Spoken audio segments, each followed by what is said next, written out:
All right, guys, welcome to the It's Your Story to Tell podcast, where brave people share how they overcame tough times to inspire others in what is possible.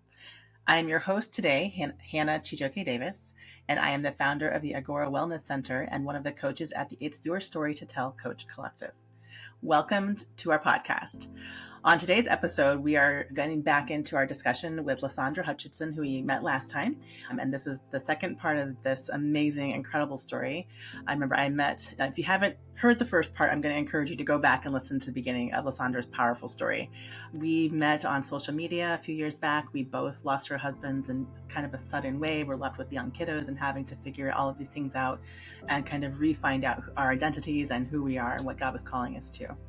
So just real quick to reintroduce LaSandra, for those of you who didn't hear the last session, LaSandra is a speaker, a social justice advocate. She is the founder and CEO of Grace and Grief.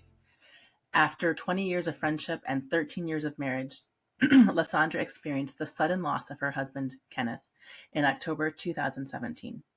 At the time, their children were 11, 10, 8, and 6 years old. Eager to learn all she could about grief and how to rebuild a powerful life, she began researching grief and sharing her grief journey through social media posts. This impact and the demand for more content led to her founding Grace and Grief, an organization that creates hope-filled community, content, and events for those who experienced grief and loss.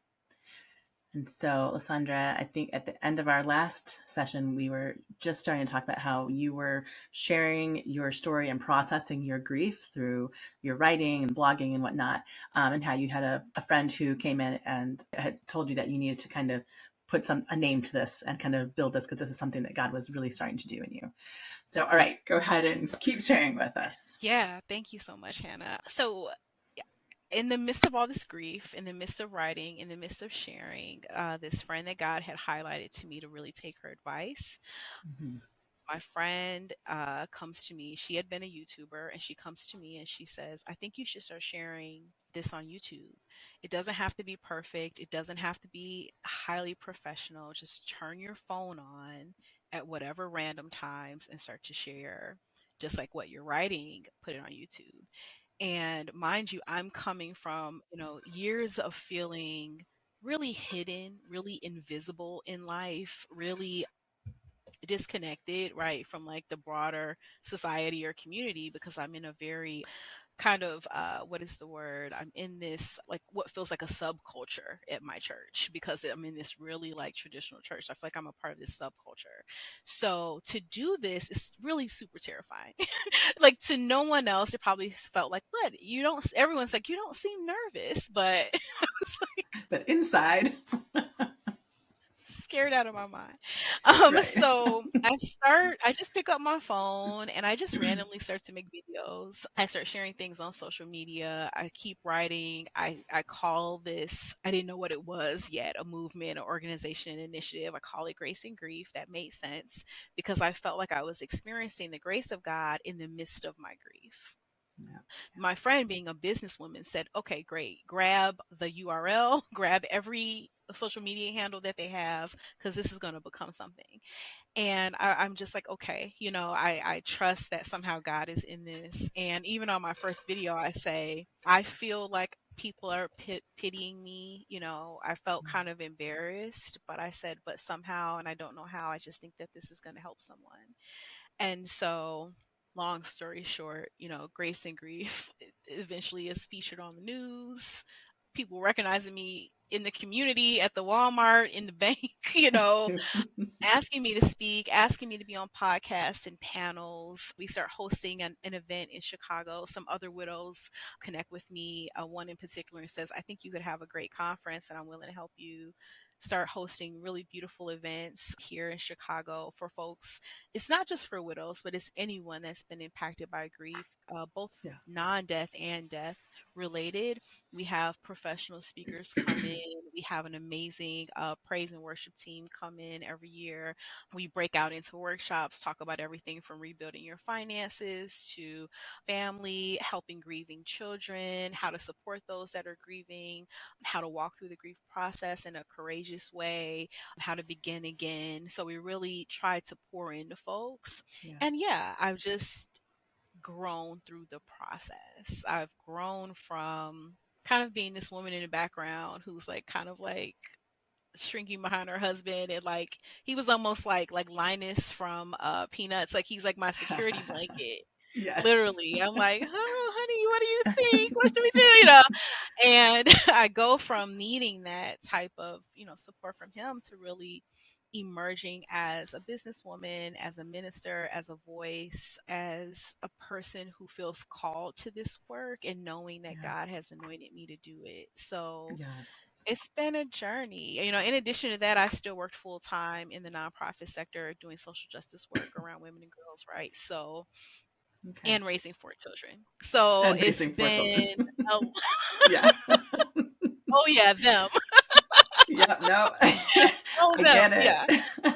Oh my So, gosh. Yes. it's Yes. I'm not gonna say it's been easy. It's not been Hmm. easy. It's been hard, right? There's no need Mhm. to keep that a secret. It's To been candy hard. coat it. Yeah. It's not, Yeah, it's it a is worthwhile, but it is hard. yeah, Yeah. absolutely. And I think, Absolutely. I'm sure you could resonate with this, but I feel out of my depth in it, right? I Oh my think goodness. especially with parenting and being a single parent, like it is parenting is not for the faint of heart, but being a No. single parent and having to try to shoulder the aspects of, when you had your partner, so in this our case, the father figure of it, that is really, really difficult and challenging, and Yeah. not something that I can actually do on my own, Yeah. right? Yeah. But working in every way you can and seeking the avenues of where God's bringing in people to pour into your kids' lives Yes. to help with that aspect of it. I know for me, with my kids, that was I'm I like to read. I want numbers. I want data when something comes at me, right? So like for me, Right. when my husband died, I was like, give me all the books and all the things, and how can I? Because Same. I'm not going to let my kids become statistics, and Yeah. I don't want this to define our lives. Like I knew that inherently. Like I had to figure Yep. out a way to help them and myself, because we were not just going to be the poor widow and the kids who lost their dad. Like that was not going to be the defining moment for my Yeah. children and for myself. And it's Yeah. so interesting because LaSandra, I completely really I really resonate with your story, because I Wow. did come from a more conservative background and was really kind of raised in the belief that a woman's place was in the home, and to be the nurturer and be the background or the support to her husband. Wow. And that is what I did, right? For we were married for 11 years. I mean, Wow. I had my education. I was a nurse, and I was working full time pretty much the whole time we were married. But my focus was just being that support system, right? And yes, we Mhm. had dreams and visions, but I do remember once my husband passed, I had to figure out, what did I want to do, right? Yeah. Because all those dreams that we had put together, they were more like his visions and things that I wasn't able to carry on by myself. But I Mm. but I also knew that I knew I was called to something greater, right? So I did take quite a bit of time to really focus on my kids and whatnot, because they were babies. Our youngest Yeah. was 8 months old, right? Like, or eight Wow. months to Wow, 9 years Hannah. old when my husband passed. So I really did focus on them and getting things going. But I was always searching and looking, because I knew that God was, this journey was not in vain, right? This walk, Mm. this journey of grief, and the walk of grace, the journey of grace. That was always what I said from the beginning. I was like, oh my Yep. gosh, I totally get it. I Yeah. was called to do something with this. It was not just in vain, right? Yeah. But like once I got my little guy into, first grade, and then I went back to school, because I was like, I knew there were still more things that I was supposed to do. Wow. And so these last few years have just been such a journey of like working through and finding the path it is that God has for me. And it's really been, there's a lot of different things, Wow. but it's really been called into like working with women and helping them to understand, like, we are the nurturers and the caretakers of our family, but it's not that we're supposed to be hidden in the background necessarily, right? Not at And I all. had to come to this understanding, and yeah, putting off a lot of like shame and things. So I was like, my gosh, like, why am I like stuck in this space? Wow, Because Hannah. I know I'm supposed to be doing something different, right? Wow. But like, I'm able to step into that. Like, I'm supposed to do these things that God has called me to do in a big way. and not hide anymore, right? And that's kind Wow. of what has led to the coaching that I do and helping women who are really just feeling that too, because not everybody does, but I think a lot of us, if you pay attention to that voice, you know that you're supposed to be doing maybe more than where you're at that moment, right? Like get out of your Wow. comfort zone and step out into what God is calling us and building that Wow. capacity for what God has, right? For us to Wow. live. Hannah. What can I ask, what did you go back to school for? So I'm in medicine. I was a nurse and I went back and got my master's. I'm a nurse midwife now. So I Oh, catch babies wow.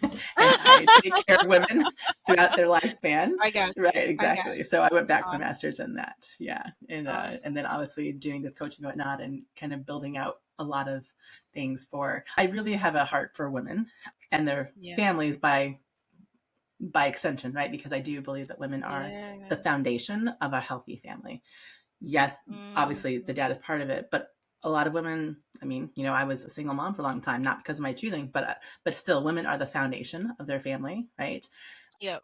And we cannot pour from an empty cup, right? And I feel Right. like we oftentimes do that. We take care of everything and everybody, but not ourselves. And that's Yeah. not where we're supposed to be. And then you find yourself, being dissatisfied and irritated and grumpy because that there is something else that you're supposed to be doing. And I feel like a lot of Yeah. that comes from not paying attention to that voice and not doing what we're Mm. supposed to be doing.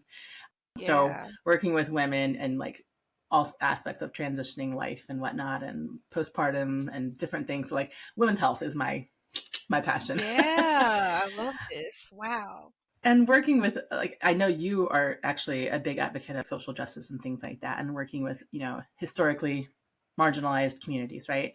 Because I Yep. do see such a deficit in these things as well, so that's another Yeah. big aspect of my passion.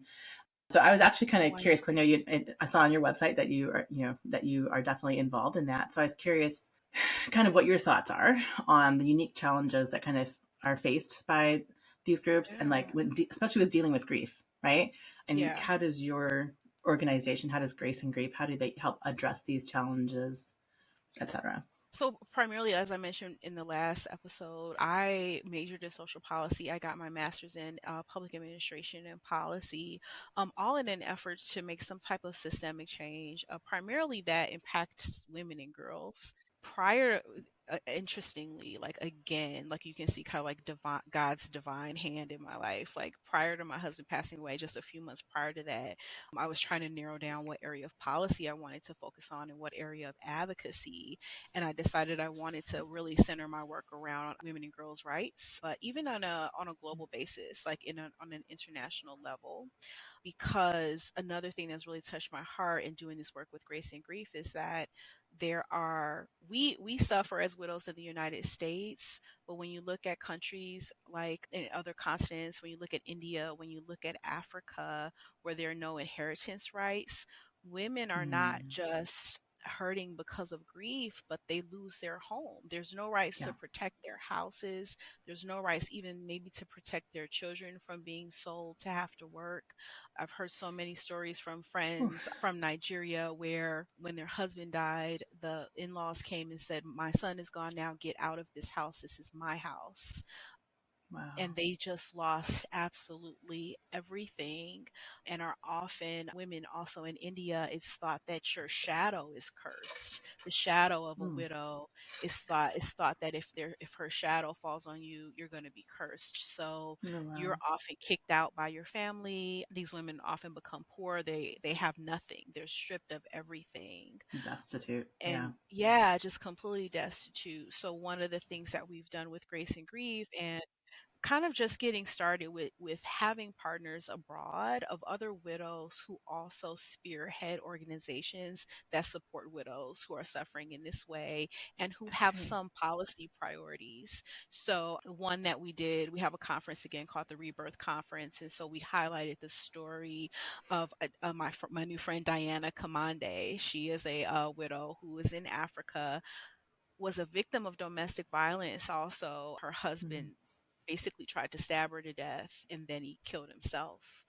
Oh, So, wow. becoming a widow, I mean, she had a huge process of first having to physically heal, again, having no inheritance, lost to protect her, lost everything. just shattered in every way, had to rebuild Yeah. her life from the ground up, but has an amazing organization now called Come Together Widows and Orphans. And I mean, they do everything. She just spoke at the United Nations in New York City, Oh, the wow. Commission for Women and Girls. Yeah, she raises money to have widows dinners for orphans to be educated. She's written policy fighting for different laws to change there, and so we're just trying to partner with her. One of the ways that I'm partnering is just through advocacy by bringing attention to these stories Yeah. so that we can be united, not just here in the United States, but on a global level. Hmm. One of the things I learned doing this work is that widows are the most under researched and underfunded demographic worldwide. So not Wow. only do we not have the support, there's not a lot of data on us globally to even understand what the problems are, to tell our Hmm. narrative and to tell our stories. So Wow. that's something that I'm trying to make sure is a central aspect of what I'm doing with Grace and Grief, even if it's Yeah. just to highlight other people's stories right now so that we're aware of what's going on Yeah. and that people can have the support or have more partners on an international level. Yeah. Diana, for example, uses so much of her own money. She just sold her car, to get some things done for widows there. So, I mean, it's really hard. It's really hard in terms of the economic support. Hmm. Wow. Okay. Yeah, that's so powerful. Getting their voices out there, right? The stories to be Yeah. told. Because I think that's a lot of it is if you don't even know, Yeah, right? That's the unknown. Like that needs to be highlighted and put out there. So that's really powerful that you're doing absolutely. that. Absolutely. Can you tell me a little bit more about that conference you mentioned? When is it? Where is it? Like, how can people get in, Yeah. involved in that and whatnot? Absolutely. It's called the Rebirth Conference. We have the Rebirth Conference in the West Loop in Chicago, Illinois. Just Hmm. had one actually in February 2024. So we're just ending Okay. Just one. And gotcha. yeah, probably won't have the next one until 2025. People can find out though about what we're doing if they go to my website, graceandgrief.com. It's grace and the word and spelled out, Oh, okay. grief.com. Gotcha. Or you can follow Grace and Grief on social media. It's at Grace and Grief on Facebook and Instagram. Okay. And we will Yeah, make and sure to put all these tags in our links so people please, can in the description yeah, as well. Yeah.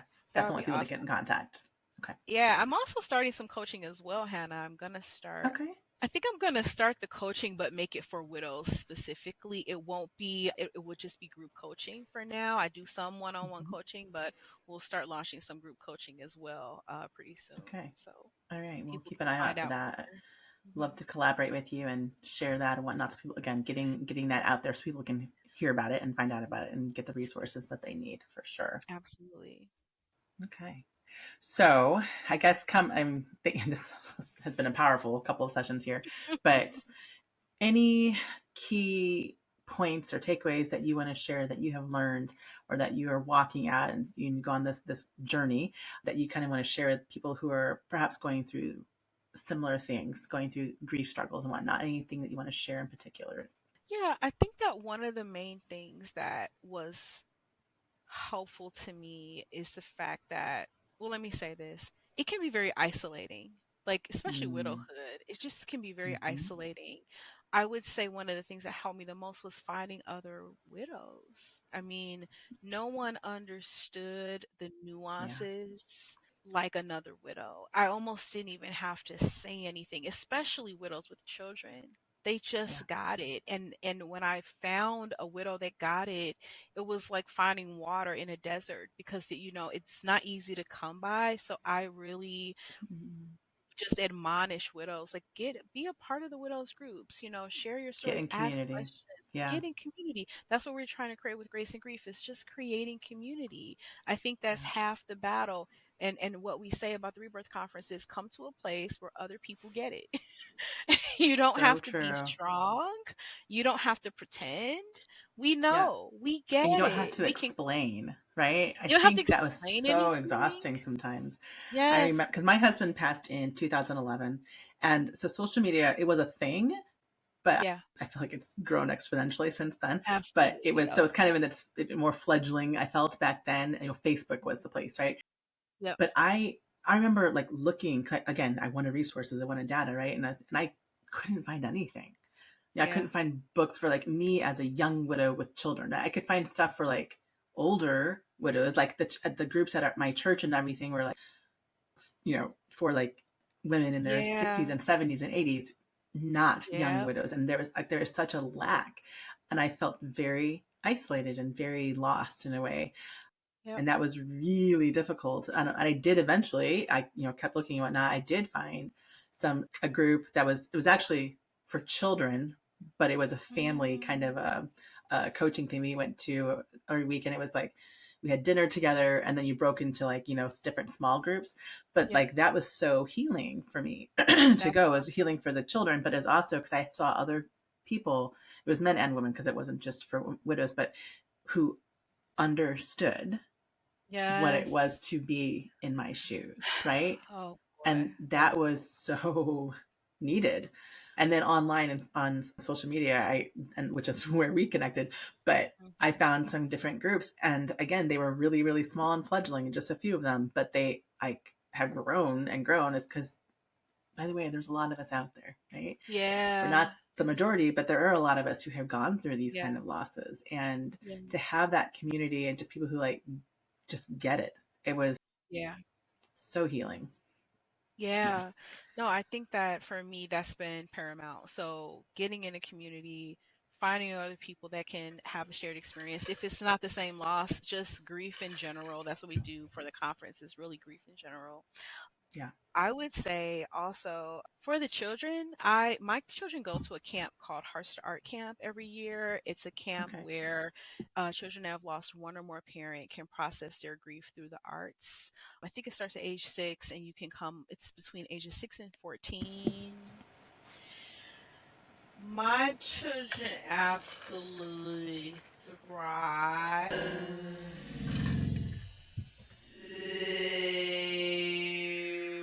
They fear parenting children if you can. Yeah. Oh my Wow, God. but that sounds really powerful for the kids, right? Like, and again, I think, Yeah. like, even like I said, like, it was healing for me to find people who understood. It was a similar experience for my children, to be around other children who Yeah. got it, and they were, weren't necessarily able to verbalize that, but like you could see, Hmm. it's that shared experience, like you said. It helps you to realize you're not the only one, Yeah. and like, you're okay, because, oh, they're okay, I'm okay, like, different parts of their journey, Yep. and it gives you Exactly. hope, right? And that's so key at any point. Exactly. No, it gives you hope, my kids, they said when they went to school after my late husband passed, the first thing they felt like was just like, we're the kids who don't have a dad. That's the main emotion that they felt, that we're those kids now that don't have the dad, where everyone knows us as the kids whose dad died. And that was Yeah. just really painful. It was hard. And so coming into a place where now here are all these other kids, right, who have a shared experience, it just brought a lot of healing for them and a sense of belonging. They were able to come and get that sense of belonging. So I would definitely highly recommend those Absolutely. kinds of programs if they're available, or even building relationships with other families that maybe have a similar situation. That could also be helpful. And then I would say too, in just terms of like wisdom that I learned, and you mentioned this, Hannah, don't take on the stigmas. Don't take on because people will treat you like it's over for you.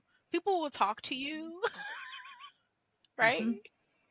Like, oh, I Yes. mean, literally, like, Indeed.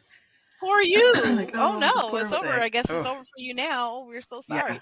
And I think that's why I started writing initially. There was an indignant part of me that felt like, listen, don't count me out. You know what I mean? Like, Yeah. I know it's looking bad and I am hurt, Yeah, but I understand. God is still on the throne, and we Honestly. will rise up from the ashes. I Exactly. don't know how, and I don't know what's going to. Yeah, and Life you is not have to over be yet. that voice for you and your children. That's what I tell my kids. Hey, your best days are not behind you. Your best days are still ahead of you, and my best days are still ahead of Amen. me. And I Yep. said that in the same moment where I'm telling them their father just passed away. So we're going to grieve it, but we're not going to stay down. And our life is not over. Our life is getting started. So holding that firm, and there will be days where you struggle to hold on to that, but you got to settle there because it's Truly. really the truth.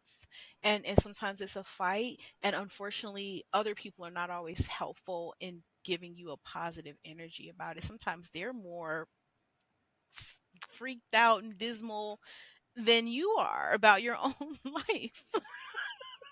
Right? I mean, it's really I know. hard.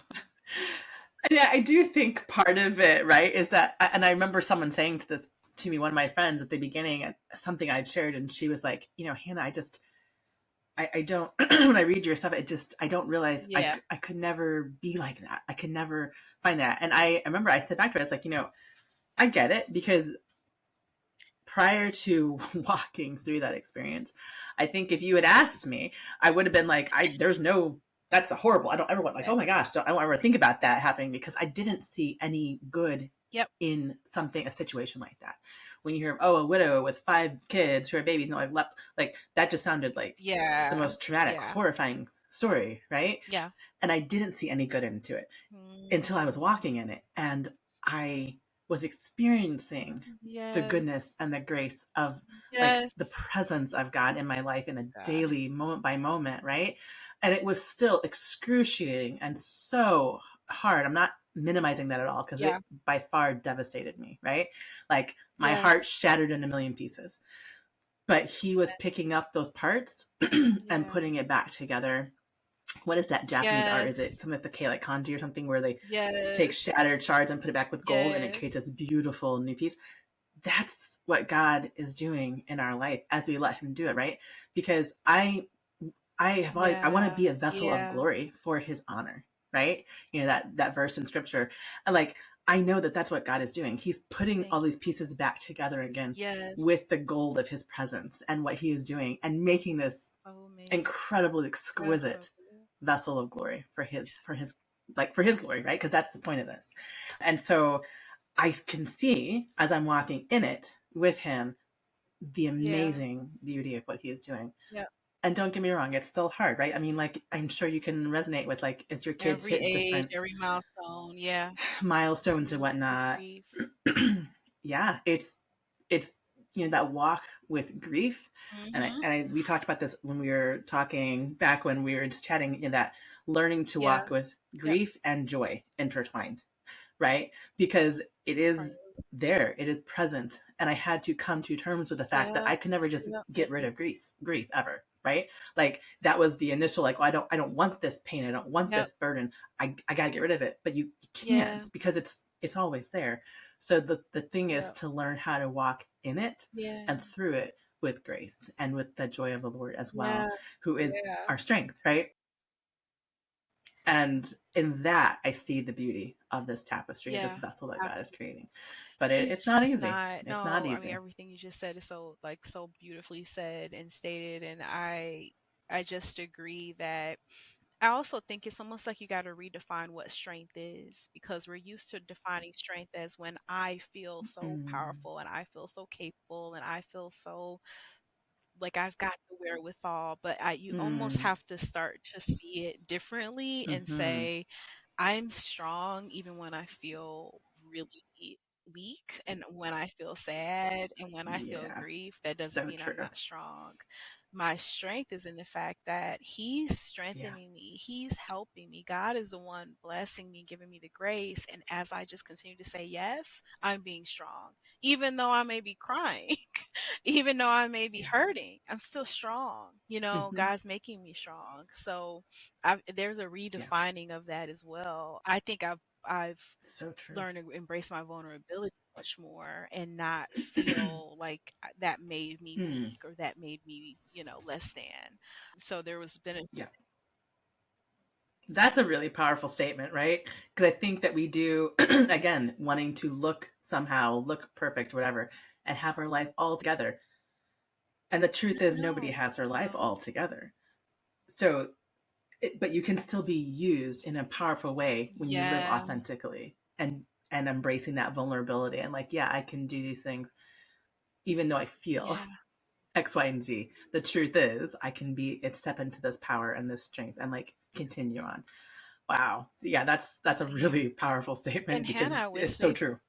we're never, and We're never I gonna have would it all say together. too that God in his brilliance, for me to go from legalism and this walking a tightrope to please God, to be ever so perfect and holy and wonderful and all pious and Mhm. sanctimonious, right? Like all this pressure to don't make one false move, keep everything together, perfect wife, perfect husband, perfect mom, to this Yeah. messy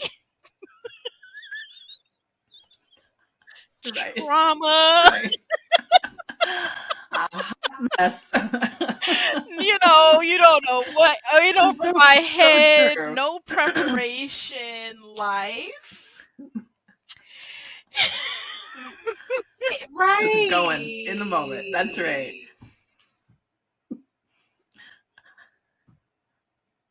Right. But it never was about pleasing God with that. It was about Exactly. pleasing man, right? God loves us and knows us at our who we are, and Imperfect. that's it. And that's the beauty of it. He wants us and Yes. loves us as we Yes. are. Imperfect, all of Whew. it. Imperfect, Yeah. flawed. Oh, LaSandra, I could talk all day with you. This is Yeah. so great. All right.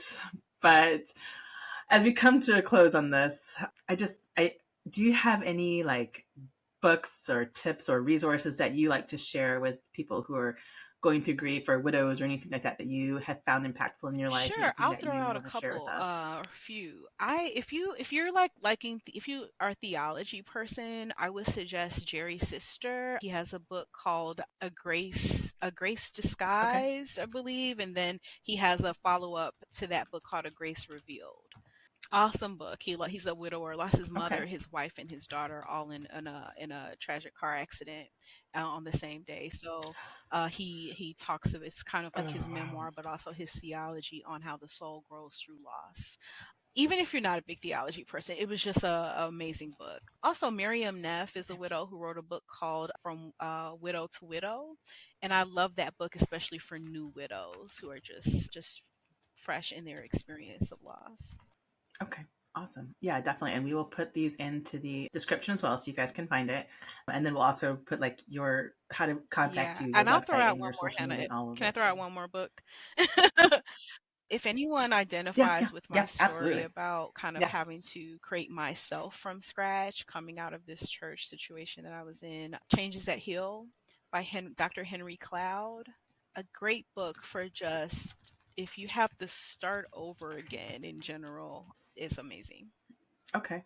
Yeah, excellent. All Thank right. you. Thank you Well, for thank having you me. so much again for joining me, LaSandra. Yeah, it was a great couple sessions here with you today. I'm so glad we got to do this. All right, guys, thank you for joining us today. And like I said, we'll put all of LaSandra's contact information in the description box so you guys can get in contact with her and follow her and learn more. And then we'll, Mhm, keep that rebirth mhm. conference on our calendar for next year. So I'd love to be a part of that, whatnot. But again, thank you so much. And you guys have a great rest of your day.